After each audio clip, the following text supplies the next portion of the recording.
Hello everyone, this is Corey Cabral, Pro Staff with Frosty Fly. I'm going to be showing you how to tie what I call the Double Shot Stonefly. It's kind of a combination mix of different patterns that have worked for me, nymphing for spring steelhead. The Hemingway products we're going to be using are the Hemingway's Wing Buds and Backs and Peacock dubbing. So we start off, this is a size 6 hook, curved. 2 beads, you can use brass or tungsten, and then we're going to take some lead wire, lead free, whatever you prefer. Put a bunch of wraps here where the thorax will be. I'm going to stop just behind the beads. Trim that off, smooth it down. I'm going to start my thread in the back here. I'm going to go down just behind the point of the hook. So the first part of this fly is the tail. I'm going to take a little bit of my brown peacock dubbing, do a very thin noodle, and then with this I'm just going to put a little ball back here, and what that's going to do is splay out the biots that we tie in here. Okay, so next I'm going to take 2 biots. I'm going to put them curved out. I'm going to start with the one nearest to me. Put a couple wraps.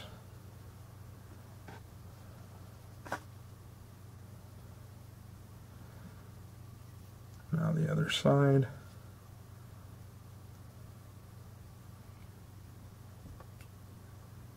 Oh, let's try that again.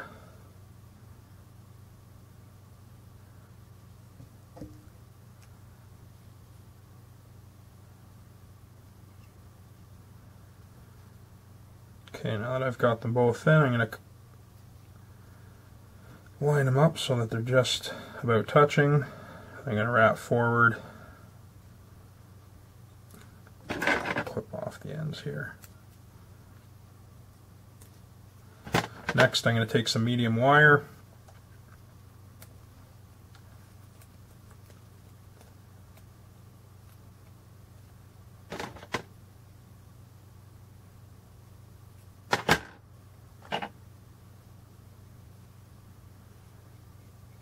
Tie it in.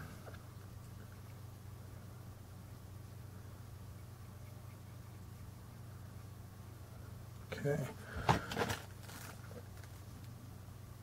So I'm going to take my Hemingway's Wing Buds and Back Stonefly. I'm going to take a tail piece here.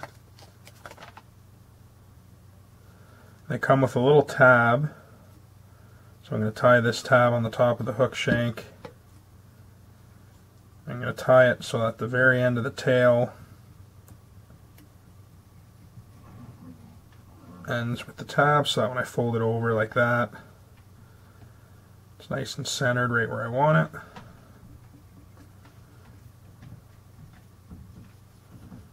Build a bit of a taper here.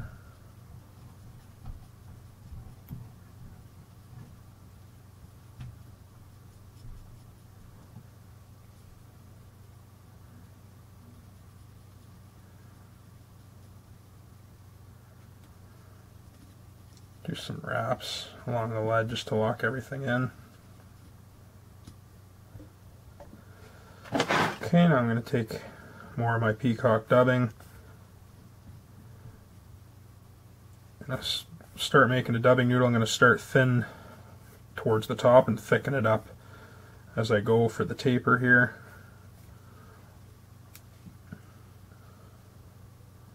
I'm just going to dub this forward, making a bit of a taper as I go. You can fold the back over and kind of see where you need to end your dubbing.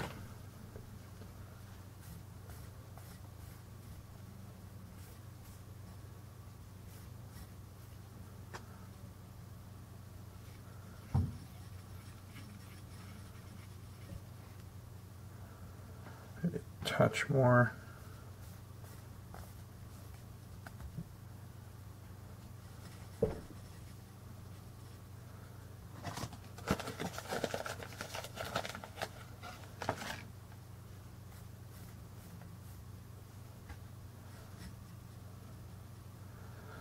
Okay, so now we're going to fold the back over, and then we're going to take our copper wire, start ribbing it.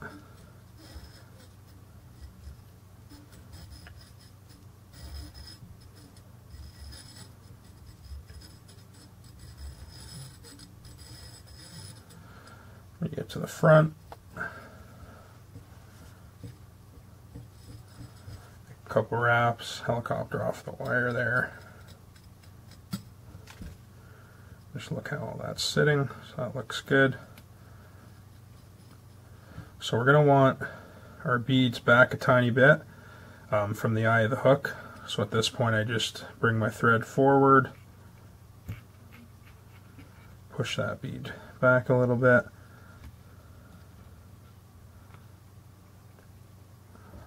Okay, next have a feather here from a Coq de Leon whiting hen cape. I'm going to strip away the fluff, get that ready.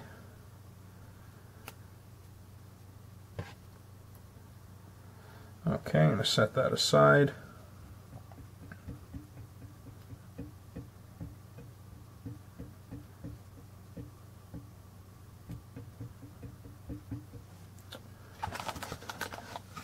Okay, now I'm going to dub the thorax, so I'm going to dub this quite a bit heavier just to build up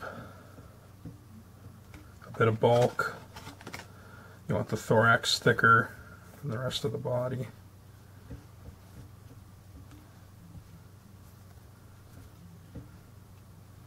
I'm going to continue this to the front of the bead here.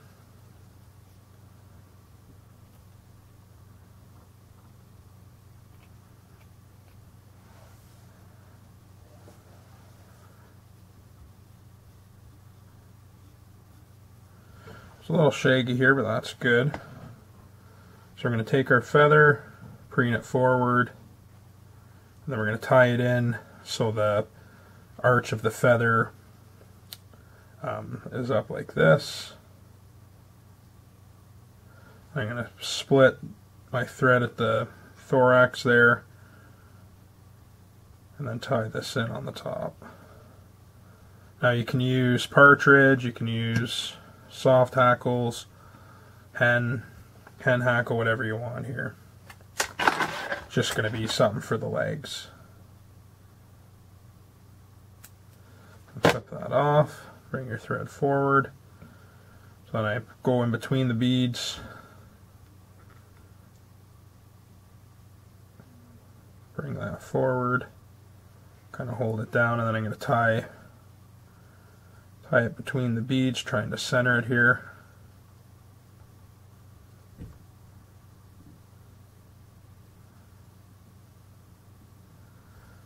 So you can see that there. Make a couple more wraps to keep everything snug.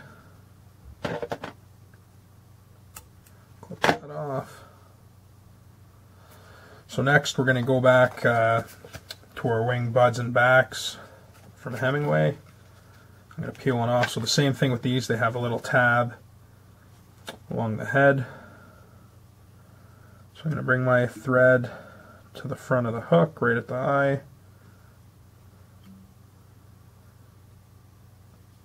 I'm going to tie this in, get it centered right down the middle here. Snug it up.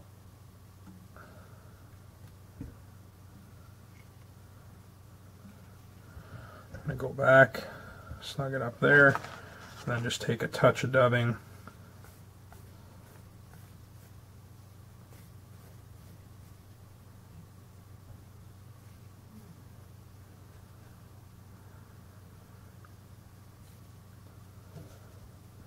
I'm going to put this between the beads there, back a little bit. Then I'm going to fold this right back. See where it all lands. And now where I've ended my thread, I can come up and make a tightening wrap to snug that shell back. So I'm going to take a little tiny bit of dubbing,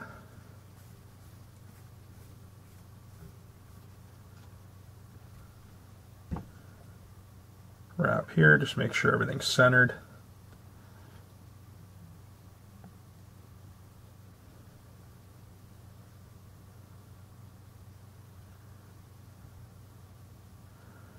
I'm going to bring my thread back to the eye of the hook, grab my whip finisher, throw in the 3 or 4 turn whip finish. Any little scragglers you can clean up here. And there you have it. Double shot stonefly. Obviously the double shot is because of the 2 beads that are hidden in the body. So you can use brass, you can use tungsten.